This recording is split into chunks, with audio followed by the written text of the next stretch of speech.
Have you seen the response that's been released overnight by the Japanese whaling fleet there, saying that in fact they were retaliating to an attack by the Sea Shepherd, that you were trying to disable their boat with ropes? Is that true?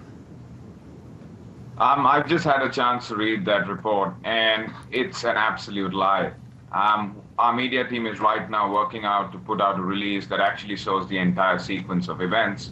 And we've also sent in reports to the Netherlands Shipping Inspectorate, which flags the Steve Irwin and the Bob Barker with logbook entries of what the facts are.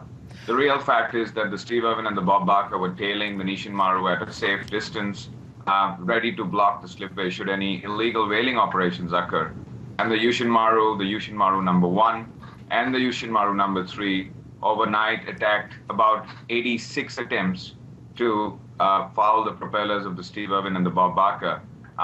And the small boats were in fact sent out as a defensive tactic to save our boats from being ensnared by these steel cables. So you did send out these 2 rigid inflatable boats.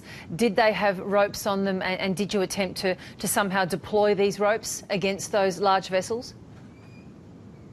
The attack from the harpoon ship started at about midnight. The weather was too rough to send out a boat at that point. The boats went out closer to 4 a.m. from the Bob Barker.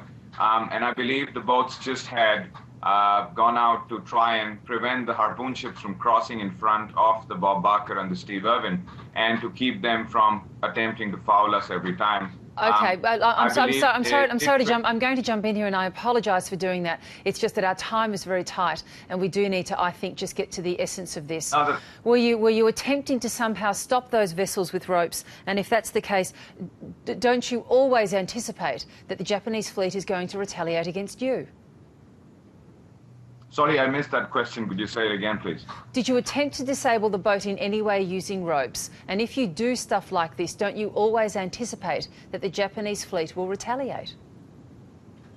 Well, we did trail one line, and that was to prevent the ships from fouling us. And the difference between us doing it is that the Japanese whaling fleet is illegally operating in a whale sanctuary.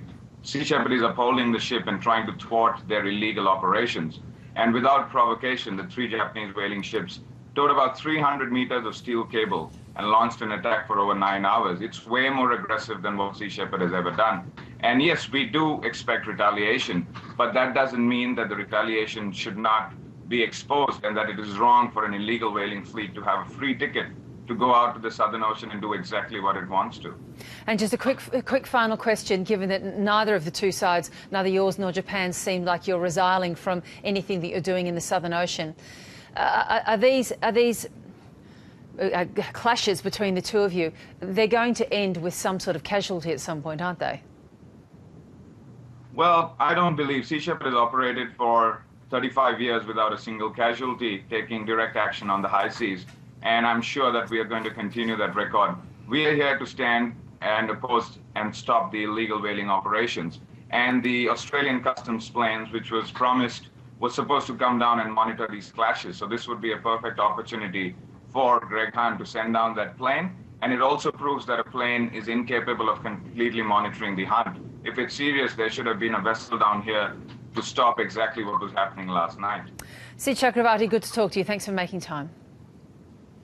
Thank you. Bye-bye.